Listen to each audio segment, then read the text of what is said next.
शरणागत दीनार्थ परित्राण परायणे सर्वशार्ति हरे देवी नारायणी नमोस्तुते। नमस्कार, स्वागत है आपका आचार्य वाणी में। मैं आचार्य डॉक्टर विक्रमादित्य आपके साथ हूँ। 24 तारीख की ग्रह गणना दिखाती है कि उस दिन शनिवार का अवसर है, षष्ठी तिथि है और एक बहुत महत्वपूर्ण परिवर्तन ग्रहों का होने जा रहा है। बुध ग्रह कहा जाता है ना, बुध ग्रह जो है वो बहुत चंचल ग्रह माना जाता है। चंद्रमा के बाद दूसरा चंचल ग्रह जो है वो बुध ही है। और बुध ग्रह जो अस्त हो गए थे अभी कुछ दिन पहले, वो राशि परिवर्तन कर रहे हैं, अपने अपने घर में जाने का योग बना रहे हैं, लाभ के स्थान में जाने का योग बना रहे हैं। लेकिन बुध क्षीण है, कमजोर है, सूर्य के साथ जाकर पास आके अस्त हो गए हैं और ऐसे में अपनी स्वयं की राशि में पहुंचने से भी कोई लाभ नहीं होने वाला है। इसके लिए उपाय की जरूरत है। विशेष तौर पर गाय को पालक खिलाएं, हरी वस्तुओं का दान करें, सब्जियों का दान करें मंदिरों में जाकर।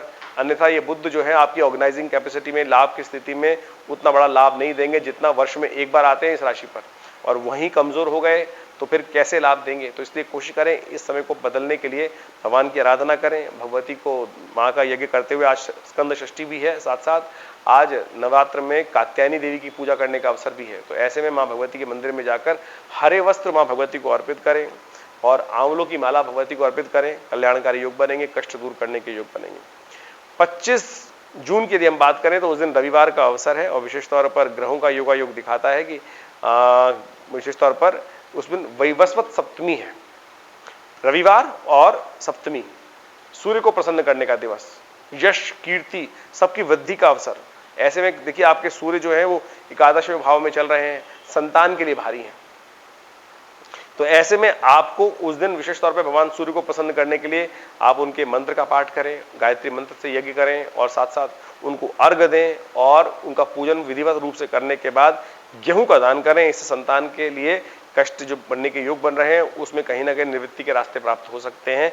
नवरात्र का सप्तम दिवस है, भगवती कालरात्रि का स्तवन करने का अवसर है, शत्रुओं पर, परेशानियों पर विजय प्राप्त करने का अवसर है। ऐसे में दुर्गा सप्तशती के अंदर 11वें अध्याय का यज्ञ कर लेने से दुर्गा सप्तशती में आए मंत्र सर्वाबाधा प्रशमनम त्रैलोक्य अखिलेश्वरी एवं एवं कार्यम अस्मद वैरी विनाशनम, इस मंत्र का पाठ कर लेने से आपके शत्रुओं पर विजय प्राप्त करने के अवसर आपको मिल जाते हैं। तो इसका लाभ आप ले सकते हैं। इस दिन चंद्रमा का परिवर्तन होगा और वो आपके लिए शुभ योग बनाएगा, लेकिन थोड़े खर्चे अधिक कराएगा। खर्चों से बचने का प्रयास कीजिएगा। अन्यथा शाम के, सुबह आपकी अच्छी रहेगी, शाम को खर्चे होने के योग दिखाई देते हैं, तो उससे बचने का प्रयास करें तो आपके लिए अच्छा रहेगा। वहीं हम बात करें 26 तारीख की, 26 तारीख को अष्टमी का अवसर है, दुर्गा अष्टमी है, नवरात्र की अष्टमी चल रही है, माँ गौरी को प्रसन्न करने का अवसर है। इस दिन भद्रा भी विद्यमान रहेगी सुबह 1:30 तक। तो नए कार्यों को आरंभ करने से बचना चाहिए, माँ भगवती की दुर्गा की आराधना करनी चाहिए। ग्रहों का योगा योग दिखा रहा है कि धन के आगमन और खर्चे दोनों के योग दिखाई देते हैं। तो यदि आप अपने कार्य को शुभ करना चाहते हैं, माँ दुर्गा का, माँ का आशीर्वाद लेकर कार्य करने का प्रयास करें, अन्यथा बेकारी खर्चे आपके जिम्मे पड़ सकते हैं। बेकारी खर्चों से आपको बचने का प्रयास करना चाहिए। 27 तारीख का दिन ग्रहों के अनुसार से दिखाई देता है बहुत शुभ। ये गुप्त नवरात्र का अंतिम दिवस है, भड्डली नवमी है। नए कार्यों को आरंभ करने के लिए किसी मुहूर्त की आवश्यकता नहीं है, बहुत शुभ मुहूर्त है। कुछ भी कार्य आरंभ करने आने वाले 4 महीने तक फिर शुभ मुहूर्त इतना सुंदर नहीं आएगा। तो इस दिन का लाभ आप लेते हुए कार्य करने का प्रयास कीजिए। समय ग्रह को हिसाब से दिखाई देता है कि खर्चों पर, यानी आमदनी पे खर्चे भारी होते दिखाई दे रहे हैं। ऐसे में माँ भगवती की कृपा से चावल का दान करते हुए, खीर का दान करते हुए और अपनी माता जी का आशीर्वाद लेते हुए कार्य करेंगे, चांदी धारण करके कार्य करेंगे तो आपके लिए शुभ योग बन सकता है, लाभ की स्थिति बन सकती है। इस दिन भड्डली नवमी मैंने आपको बताई, इस दिन भगवती की आराधना करने का अवसर है और हमने आश्रम पे जो गुप्त नवरात्रि का यज्ञ रखा था उसकी पूर्णाहुति भी है, उसमें भी आप सम्मिलित हो सकते हैं। अब बात कर लेते हैं 28 जून की। तो 28 जून को ग्रहों की गणना विशेष तौर पर दिखा रही है कि उस दिन आशा दशमी है, बुधवार का अवसर है और विशेष तौर पर ग्रहों का परिवर्तन पॉजिटिव होता दिखाई दे रहा है। आराधना का लाभ मिलने का अवसर दिखाई दे रहा है।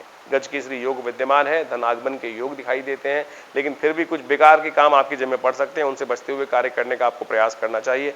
अन्यथा लोग आपकी सीधेपन का अननेसेसरी फायदा उठाकर अपने बेकार के काम आपके कराने के योग बनाते दिखाई दे रहे हैं।